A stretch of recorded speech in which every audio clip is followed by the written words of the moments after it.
자, 우리가 오늘 하셔야 되는 거 정신 차리고 들으셔야 되는데, 요번에 영재에서도 나왔던 거, 영재에서도 나왔던 문제가 부력. 그 다음에 과거에서도 가장 많이 나오는 것 중에 하나가 물리 파트에서는 부력 이거든요. 그 부력에 대한 걸 설명하는 게 바로 유체역학이고요. 이 유체역학은 원래는 물리원에 있다가 교재 개편되면서 빠져서 얘는 물투에도 있지 않고 일반 물리에 있어요. 내용이 쉽지는 않습니다. 자, 그래서 어떤 내용이 있는지 보시면, 자, 여러분들이 중학교 때 배웠던 이제 부력이라는 걸 하기 위해서는 여러분들이 유체역학을 할 수 있어야 된다라고 하는 건데요. 자, 유체가 가지고 있는 물리적 특성, 이런 얘기야. 유체가 가지고 있는 물리적 특성. 자, 근데 첫 번째 해결하자. 유체가 뭐니? 기체랑 액체지. 기체와 액체를 합친 거. 근데 왜 기체와 액체를 합쳐야 돼? 걔네들이 가지고 있는 공통된 속성이 있죠. 자, 우리 중학교 1학년 때 배웠습니다. 중학교 1학년 때 우리는 중학교 1, 2, 3학년 과정에서의 화학의 테마는 뭐니? 물질의 분류다. 그래서 화학 테마는 물질의 분류예요. 자, 그러면 이러한 물질을 분류할 때요, 중학교 1학년 수준에서는 약간 쉬운 단계로 분류했죠. 2학년 때 조금 더 어려운 단계, 중3 때 조금 더 어려운 단계로 지구상에 있는 물질들을 분류하는 과정들을 배워요. 그 중에서 중학교 1학년 때 물질을 분류하는 기준이 뭐였냐면 물질의 뭐였습니까? 상태였어요. 물질의 상태를 기준으로 물질을 분류합니다. 그러면 지구상에 있는 모든 물질은 몇 가지 상태를 가질 수 있니? 세 가지 상태를 가질 수 있죠. 그 중에 하나가 뭡니까? 고체, 액체, 기체입니다. 자, 근데 우리 중학교 1학년 교과에서 배웠어요. 어떤 애가 고체야, 액체야, 기체야를 분류할 때 정확한 분류 기준이 있어야 되겠죠. 뭡니까? 여기서 막히면 이제 과거 못 가는 겁니다. 제일 많이 물어보는 것 중에 하나입니다. 물질의 상태를 나누는 기준. 뭐가 고체야? 힘이 가해졌을 때 물질의 모양이 변하지 않는. 그렇죠. 이렇게 알고 있어야 됩니다. 그래서 물질의 상태를 나누는 기준이 뭐냐면 바로 그 물질 속에, 사실은 물질은 뭘로 되어 있어? 엄청나게 많은 작은 뭘로 되어 있니? 입자로 되어 있잖아. 그럼 그 입자들이 어떻게 배열되어 있어? 이걸로 나누는 거예요. 물질을 분류할 때 기준은 물질을 구성하는 입자의 뭘로 나눈다? 배열로 나눈다. 중학교 1학년 교과서에 써 있습니다. 그거 묻는 거잖아요. 입자들의 배열을 기준으로 나눌 때 고체들은 어떤 배열을 하고 있냐? 촘촘하고 변하지 않는. 자, 교과서에 뭐라고 써 있으면? 교과서에 써져 있는 단어 쓰시는 거예요. 고체라고 하는 건 입자들이 어떤 배열을 하고 있다? 규칙적 배열. 규칙적 배열이라는 단어로 교과서에 표현되어 있어요. 됐어. 자, 입자와 입자 사이에 서로를 잡아당기는 멋진 말. 뭐? 인력. 인력이 대단히 세서 입자들이 가까이, 됐어, 빽빽하게 배열되어 있는 규칙적 배열을 하고 있는 걸 고체라고 할 거야. 이게 고체의 정의입니다. 액체는 뭡니까? 입자들의 배열이 약간 불규칙하다라고 써져 있네요. 교과서에. 약간 불규칙한 배열을 가지고 있는 아이들을 나는 액체라고 할 거야. 이렇게 되어 있어. 그러면 기체들은 뭐니? 기체는 입자의 배열이 가장 뭐한 거? 그렇죠. 가장이라는 단어를 썼네요. 가장 불규칙적인 배열을 가지고 있는 걸 나는 기체라고 정의할 거야. 이게 과학에서 보는 입장입니다. 지구상에 있는 모든 물질은 세 가지 상태로 나눌 수 있는데 그 상태를 나누는 기준은 그 물질을 구성하는 입자들의 배열입니다. 입자의 배열을 기준으로 합니다. 그 중에서 고체라고 하는 건 입자가 규칙적 배열을 가지고 있는 아이들을 고체라고 할 거야. 고체는 단단한 게 고체가 아니야. 입자의 배열이 규칙적이면 고체라고 할 거야. 액체는 입자의 배열이 약간 불규칙한데 기체는 입자의 배열이 가장 불규칙한 아이들을 나는 기체라고 할 거야 라고 얘기했어요. 자, 근데 문제는 이거죠. 입자들의 배열이 눈에 보이니? 안 보인다는 겁니다. 이 칠판에 있는 입자들이 규칙적으로 배열되어 있는 거 눈으로 확인할 수 있어? 없어요. 그렇다면 고체인지 액체인지 입자들의 배열이 눈에 보이지 않는데 이걸 판단하는 또 다른 방법이 존재해야 되겠죠. 그래서 우리는 중학교 때 뭐 봤습니까? 모양과 부피 변화를 통해서 입자들의 배열을 간접적으로 확인할 수 있다라는 거야. 되겠어? 그 중에서 여러분들이 알고 있는 것처럼 고체라면 외부에서 힘을 작용하지 않을 때 입자의 모양과 부피가 뭐다? 변하지 않고 뭐하다? 일정한 성질을 가지고 있어야 된다. 됐죠? 그래서 모양과 부피가 변하지 않고 일정한 성질을 가지고 있는 거, 일정한 값을 가지고 있는 거, 이거 고체라고 할 거야. 라고 합니다. 됐죠? 자, 그런가 하면 액체는 어떤 성질을 가지고 있는 거야? 라고 하면 외부에서 힘을 작용하지 않아도 액체는 모양은 변하고 부피는 일정하고요. 그래서 모양은 담는 그릇에 따라 변하는 성질을 가지고 있지만 담는 그릇에 따라 부피가 변하지는 않아. 이걸 난 액체라고 할 거야. 이렇게 얘기한 거야. 됐어? 그러면 기체는 뭡니까? 라고 하면 기체는 풍선 속에 들어있는 공기라고 생각하면 돼요. 그러니까 얘는 풍선에 담으면 풍선 모양이고요. 풍선을 터뜨리면 교실로 퍼져나가면서 교실 모양이 되겠죠. 됐어? 그래서 이렇게 기체라고 하는 건 담는 그릇에 따라 모양과 부피가 쉽게 뭐하는 성질? 변하는 성질을 가지고 있는 아이들을 기체라고 판단하겠다. 이렇게 정의했습니다. 납득하십니까? 자, 그렇다면 이때 여러분들이 알고 있는 것처럼 액체나 기체는 모양이 쉽게 변한다는 공통된 성질을 가지고 있네. 맞습니까? 네, 잠시만요. 안녕하세요.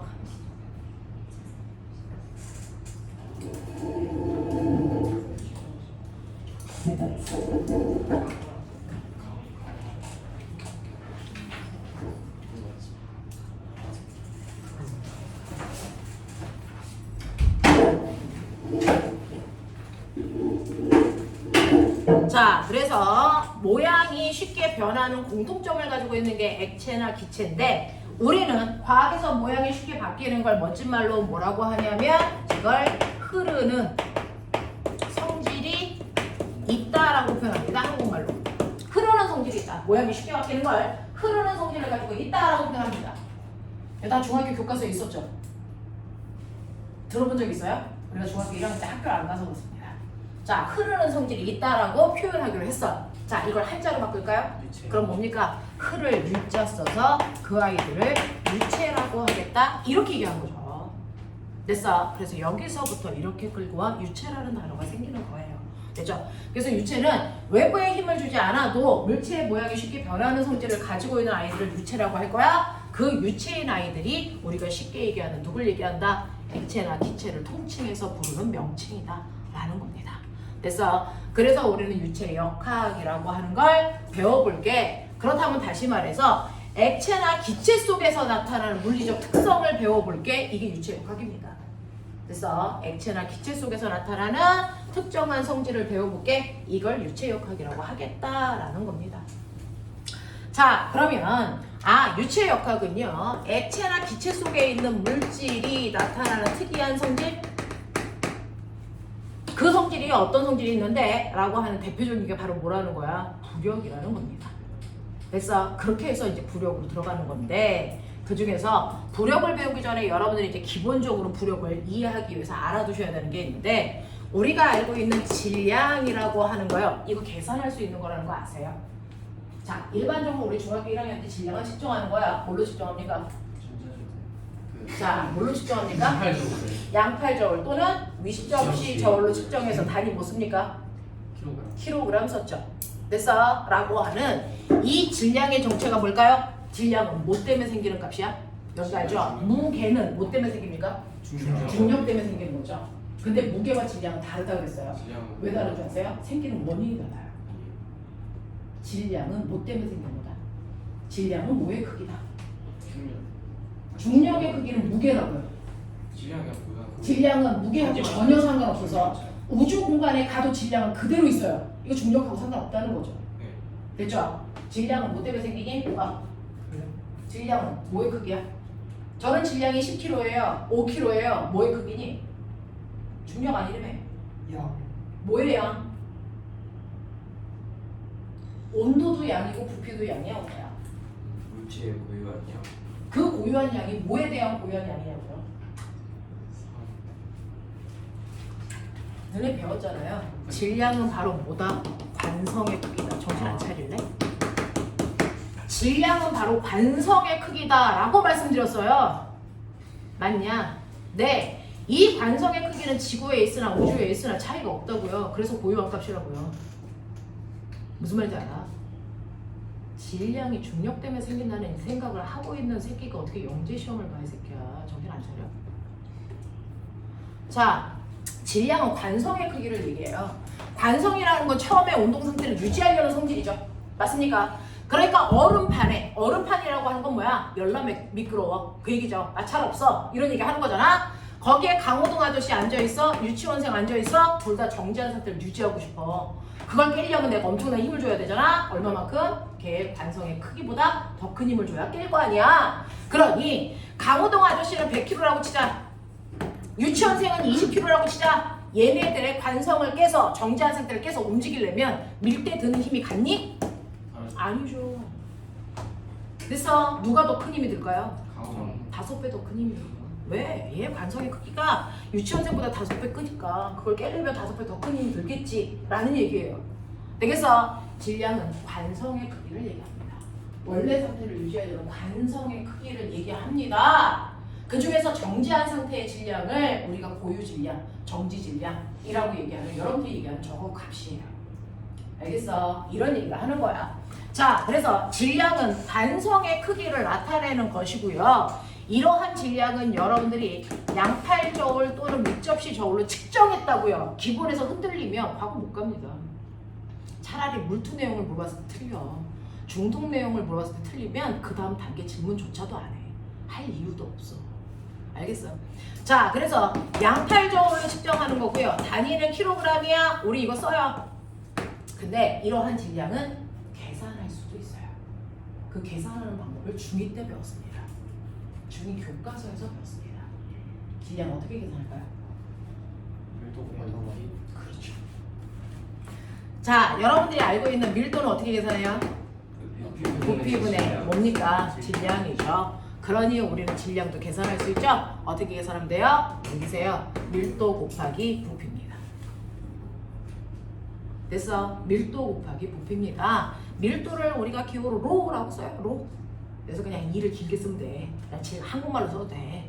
질량 곱하기 부피가 바로, 밀도 곱하기 부피가 질량을 측정하는 방법이에요. 그래서 질량이라는 건 계산도 되는구나. 계산도 되는구나. 그 물체의 밀도에다가 부피를 곱하면 질량값이 나오겠구나. 알겠습니까? 이 정도의 응용력은 가지고 있어요. 그죠? 되겠어요? 이게 바로 질량의 정체입니다. 이게 질량의 정체예요. 되겠어? 자, 그러면 이러한 질량과 유사한 거 여러분들이 지금 맨날 얘기하는 질량하고 무게는 구분하셔야 되겠죠? 여러분들이 알고 있는 무게라고 하는 건 뭡니까? 중력이죠? 그래서 우리는 무게를 이렇게 계산하죠? 질량에다가요 G라고 하는 뭘 곱해요? 중력가속도라고 하는 걸 곱합니다. 중력가속도 중학교 3학년 때 얼마로 배웠어요? 9.8. 우리는 그냥 쉽게 10 곱하는데, 그래서 질량에다가 중력가속도를 곱하면 되는데, 언니야, 중력가속도가 뭐냐면 각각의 천체에서 1kg당 잡아당길 수 있는 만유력의 크기를 얘기해. 지구는 1kg당 지구가 잡아당기는 힘이 10N이야. 그걸 중학교 3학년 때 9.8이야 라고 배웠던 것 뿐이야. 알겠어? 이걸 중력가속도라고 하는데, 이건 지구에서 1kg짜리를 당기는 힘이야. 근데 지구가 아니고 달로 가면요 똑같이 1kg이 있어. 당기는 힘이 같을까 다를까? 천체마다 다 달라요. 그래서 지구의 중력가속도는 9.8 또는 10이지만 달에 가면 이 중력가속도가 지구의 6분의 1밖에 안 돼. 다른 힘이 약해서 조금밖에 못 당겨. 이런 뜻이야. 알았어? 그걸 중력가속도라고 해. 자, 그러면 이런 식으로 지구에서의 물체의 무게를 재려면 1kg당 잡아당기는 힘이니까 2kg이면 2배, 3kg이면 3배, mkg이면 m배 하시면 되겠죠. 됐어? 그래서 무게를 구하는 방법, 무게로 계산하시면 돼요. 됐어? 질량 곱하기 중력가속도. 납득해? 자, 이 무게를 측정하는 저울. 자, 무게는요 중력 때문에 생겨요. 중력이 원래 이런 만유력 때문에 생겨요. 질량을 가지고 있는 물질끼리 서로를 잡아당기는 만유력에 의해서 생기는 거고요. 이러한 중력을 측정하는 방법, 무게를 측정하는 도구. 용수철. 그렇죠. 용수철 저울 써요. 용수철이 늘어난 정도로 물체의 중력을 측정할 수 있다고요. 자, 단위가 뭐예요? 네, 중력이라는 건 힘이잖아요. 힘의 단위 쓰겠죠. 뉴턴 이거 써요. 그죠? 네. 자, 그러면 이러한 무게라고 하는 것도 우리는 다시 표현할 수 있다. 질량이라는 게 로브이니까 보이니? 네, M 자리에 로브이 집어넣으면 되지? 그럼 무게 어떻게 계산해? 로, V, G 이렇게 하면 무게 되잖아. 밀도 곱하기 부피 곱하기 중력 가속도 당연해. 자명한 얘기야. 그래서 이런 것들 머릿속에 집어넣으셔야 된다. 새로운 표현이다. 이게 이번에 영재에서 나왔다. 자, 그 다음에 여러분들이 알아두셔야 되는 거 세 번째가 뭡니까? 바로 압력의 정체입니다.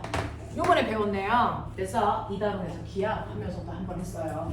압력을 처음으로 측정한 사람이 토리체리. 토리첼리! 무슨 기압계? 수은 기압계! 아 이름. 넌 일요일날 오겠다 이 맞아. 개새끼야. 이름 헷갈릴 수 있잖아요. 야. 살짝. 그러면 일어나. 살짝. 한번 나와야 될 것 같아. 영상이 나오고. 잘생긴 놈들 쳐다보지 마. 나 사탕 먹을 거야.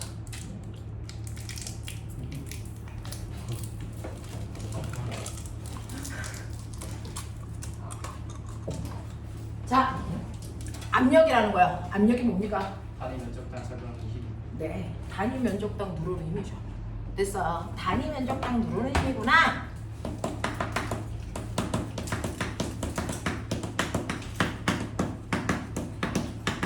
그러니까 1제곱미터를 얼마의 힘으로 눌러? 10N으로 눌러? 100N으로 눌러? 이게 압력이라고요. 됐죠? 네. 그 1제곱미터를 공기가 누르면 뭐라래? 대기압. 기압. 그 기압의 평균값이 대기압이고.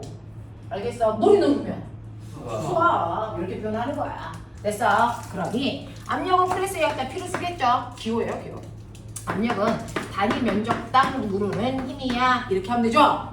그러면 이제 머리가 있으니까 또 응용해봐. 힘 구하는 방법. F는 MA 말고 이제 또 하나를 알게 됐어. F는 PA 병신. 그냥 그래서 마파두부. 되겠냐? 네, 이게 힘 구하는 방법이겠죠. 자, 그래서 우리 어떻게 하냐면 어떤 물체에 작용하는 압력을 비교하고 싶어? 그럼 밑에 스펀지 깔아. 스펀지 깔아놓고 삼각 플러스 걸 놓는 거야. 이런 식으로 삼각 플러스 걸 놓는데 자, 두 개 이렇게 놓고 한 놈이 이렇게 놓고 막 이렇게 해서 스펀지 위에다가 놓으면 스펀지를 누르는 만큼이 물체가 바닥면에 작용하는 압력이 크길 거다라고 나는 생각해서 실험을 하는 거죠. 첫 번째 기억은요. 물을 반만 채워. 그랬을 때 얘가 누르는 힘이 50N이야. 이렇게 가정하자. 두 번째 니은은 물 꽉 채워. 그러니까 누르는 힘은 100N이야. 이런 식으로 가정하자. 되겠어? 네, 이것은요. 물 꽉 채워. 그리고 눌러. 됐어? 똑같이 100N이야. 근데 바닥과 닿는 접촉면의 넓이 어때? 이 얘기죠. 자, 그러면 우리 장주영은 고개가 네. 요 넓이 얼마예요? 요 넓이 10제곱미터예요. 라고 치자. 그죠? 바닥과 닿는 면적을. 얘도 10제곱미터겠죠? 얘는 요만큼의 넓이 얼마라고 할까? 1제곱미터예요. 라고 하는 밑면적과 누르는 힘을 줬어요. 이걸 나누면 뭐가 된다고요? 압력 된다고요. 납득합니까? 됐었니? 이해 안 되는 거 빨리 얘기해야 돼. 어차피 내 돈 내고 하는 수업이야. 이해? 네. 자, 그래서 이거 계산합시다. 이거 계산하면 얘 압력 얼마 나옵니까? 라고 하면 물리는 숫자는 숫자끼리 계산, 단위는 단위끼리 계산합니다. 그래서 숫자 계산하시면 5, 단위 계산하시면 뭡니까? 뉴턴 퍼 제곱미터. 이게 압력의 단위입니다. 근데 이렇게 단위 중복해서 쓰는 거 귀찮죠? 그래서 과학자 이름 바꿉니다. 자, 이걸 뭐라고 합니까? 오, 이제 드디어 나옵니다. 파스칼. 알아요. 귀여운 새끼들. 자, 이번 주가요 2학년 영재 개강하는 주거든요. 정신이 하나도 없어요. 그래서 내가 너네들 얼굴 볼 시간이 별로 없었어요. 자, 그 다음에 이거 이렇게 해요. 압력 얼마입니까? 10입니다. 네, 근데 우리 물리에서는 MKS 단위 쓰니까 이렇게 표현하겠죠.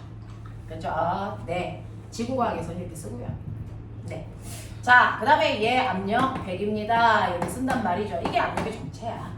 압력의 정체야. 알겠어? 그러면 왜 얘보다 얘 압력이 커요? 뭡니까? 누르는 힘이 크기 때문에. 아무 단어나 막 튀어나온다. 왜 얘보다 얘 압력이 더 커요? 면적이 좁기 때문에. 됐어? 그래서 면적과 압력 사이의 관계를 설명한 거고요. 얘는 면적이 같을 때 통제변이 면적이죠. 됐어? 조작변이 뭡니까? 힘. 누르는 힘이겠죠. 그래서 면적이 같을 때 힘에 따라 압력의 크기를 보는 겁니다. 그래서 힘이 크면 압력도 커. 면적이 좁아야 압력이 커. 이런 얘기 하는 거야. 이해하겠어? 오케이. 자, 이런 식으로 해서 압력을 여러분들이 계산할 수 있는데 이때 한 지점에서 작용하는 압력 어느 방향으로 작용하니? 모든 압력은 모든 방향으로 작용하고 모든 방향으로 작용하는 압력의 크기는 어느 쪽이 더 크니? 일자리. 다 똑같죠. 네. 되겠어? 네, 그랬을 때 압력은요 그 면에 그래서 접선을 그렸을 때 그 접선과 수직한 방향으로 누르는 힘이다 이렇게 표현합니다. 그래서 이걸 압력이라고 한다라고 하는 이런 것들. 그래서 압력을 이렇게 계산할 수 있는데 보편적으로요 물체를 올려놓으면 물체의 무게만큼이 바닥면을 누르는 힘이 되겠죠. 근데 무게는 로 VG라 그랬죠. 그래서 그냥 가장 심플한 케이스로 보면 정육면체에 있어. 정육면체 물체의 무게만큼이 바닥을 누르는데 이 면적의 넓이가 A고 이 높이가 H지 얘 높이는 V야 이런 느낌이야. 얘가 바닥을 눌러 스펀지가 지금 가라앉아 뭐 이런 거죠. 그러면 얘가 작용하는 압력이 얼마야? 이거 구하겠다는 얘기야. 그렇죠? 근데 우리 부피는 밑넓이 곱하기 높이였어요. 이해합니까? 그러니까 부피 자리에 부피 집어넣지 말고 우리 어떻게 집어넣을 때? 로 A, H 집어넣어도 무방해. 그게 부피니까. 맞아. 거기다가 G 집어넣고 A 이렇게 나누시면 되는데 눈 떴죠? 뭔가가 보이죠? 뭐가 보여요? A가 약분되죠. 자, 그래서 A를 이렇게 약분하시면 압력을 구하는 새로운 방법을 알 수 있다. 압력을 구하는 새로운 방법이 뭡니까? 로 G, H가 바로 압력 구하는 방법이구나. 되겠어? 자, 그래서 꼬맹아 헷갈리지 마. 질량 구하는 거 로 V, 무게 구하는 거 로 V지, 압력 구하는 거 로 GH. 요렇게.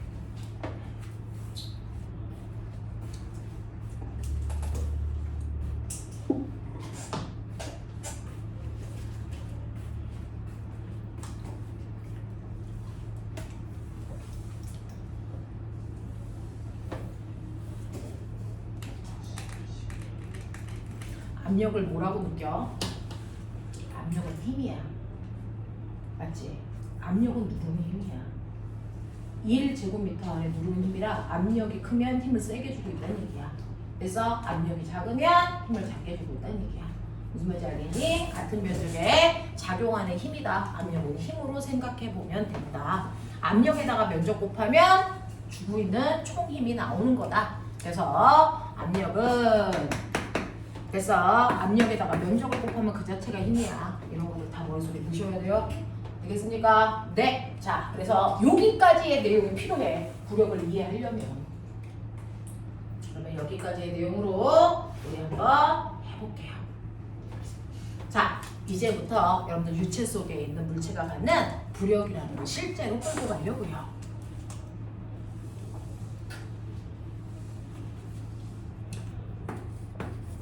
이렇게 정리해드리면 되겠죠. 자, 이제 여러분들이 실제로 부력이라는 걸 좀 이해하고 가자라고 하는데 부력 뭐예요? 력이잖아. 힘이겠죠. 됐어? 네. 그 부력이라는 건 어떤 곳에서 작용하는 힘, 어느 방향으로 작용하는 힘이라는 건 벡터니까 무조건 방향과 크기를 갖는다. 들고 가서 서 이씨. 왜 눈이 점점 작아져 이씨. 그랬어? 다 뜬 거야? 자, 그래서 여러분들 부력이 뭡니까? 송은쌤이 맨날 미친듯이 물어봐주는 그 부력 얘기해봐. 부력은? 유체 속에 들어있는 다시 말해. 유체 속에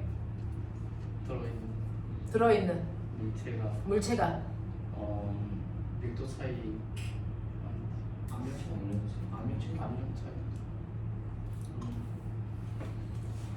부력이 뭡니까? 그러면 유체 속에 있는 물체가 중력과 반대 방향으로 받는 힘이에요. 유체 속에 있는 물체가 중력과 반대 방향으로 받는 힘을 나는